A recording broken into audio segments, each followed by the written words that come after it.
guys, I'm currently here at the tram in Christchurch, going on a city tour. The Christchurch trams offer a unique experience combining history and sightseeing, family friendly and ideal for locals and visitors alike.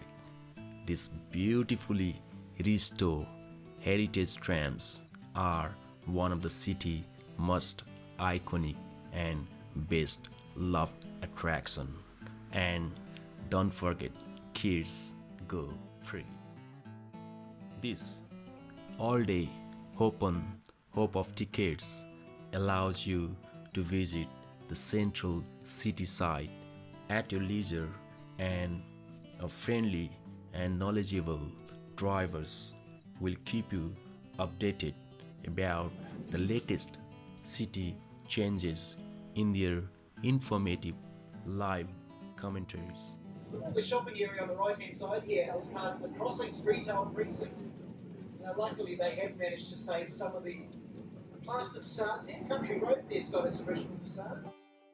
The journey begins at Cathedral Junctions and travels through Cathedral Square before passing the Avon Rivers, Cashill Street and High Street. We're expecting some more retail shops to go in that area.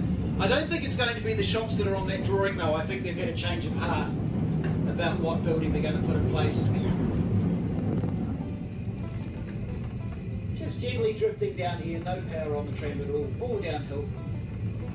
This tram stop is called Flower Power. Now that's flower spelled F-L-O-U-R. It's actually the name of the sculpture right here on the corner. If you stand far, you can't really see it very well from the tram, but if you stand far enough back you'll see it's actually some wheat. Now Canterbury is quite famous for growing wheat and grain.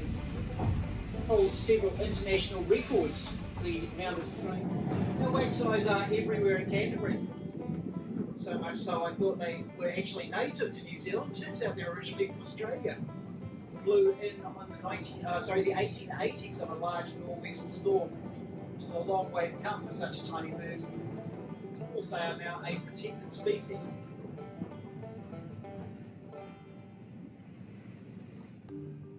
This large brick building coming up ahead of us now, this is the young penguin on the left-hand side. You can see the claws of its baby underneath, poking out from underneath. Because in the emperor penguins, it's always the daddies that look after the babies.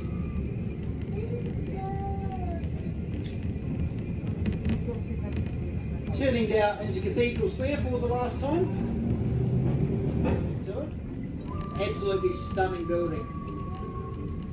So much to see inside. Beautifully done. Tram stop number 2. It's a lovely red brick building. It makes a great addition to the cityscape. Nestled into the trees as it is here on the banks of the Avon River. And this is tram stop number 9. This is the tram stop right over the Avon River here on the Worcester Street Bridge. Those are the Waitaha, Ngāti Mamoi and the Maitahu. Tram stop number 10, the tram stop for the Christchurch Art Gallery. Needing to make sure that they are safe to re-enter before the builders and the stonemasons can get in and do their thing. Here I am enjoying the tram ride in Christchurch. It's a beautiful ride.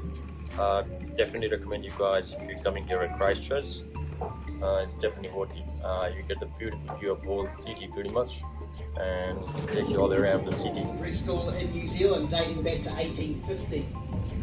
In fact, they do say that the idea for Christchurch. Over 600 boys on the roll at the moment at Christ College, all boys school. And it is a private school, famously in size to Hyde Park in London as well as Central Park in New York City. This is tram stop 13. Is that for you, not 14? Now, all of those streetlights, they were donated to Christchurch by countries who helped us out after the earthquakes. Yeah. It's a display that's called Solidarity Grid. So as you walk up there, each light has a plaque on it saying what country the street lights came from. So there's a street light there from Paris, there's one from Rome, there's one from Lisbon, Wow. and there's even one from Wuhan. Wow. Yeah, so Wuhan helped us out as well. So that's a display all the way up there. So at night when all the lights are going, it looks really great. A lot of different things to, actually right on our doorstep. Yeah. Kaikoura is 2 hours to the north. And of course that's where the whale watch is, so if you want to watch whales or dolphins.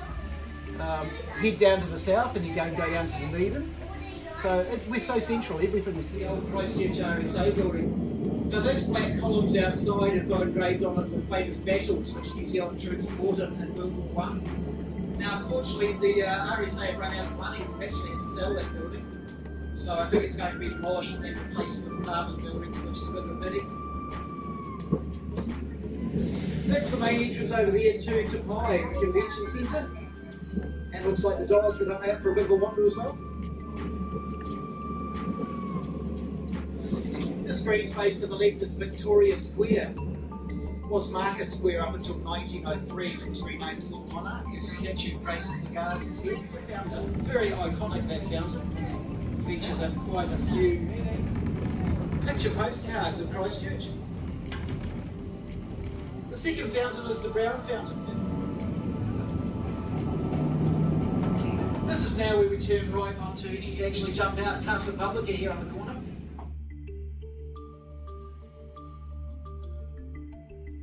There are 18 stops altogether, and the full circuit takes approximately 50 minutes to complete.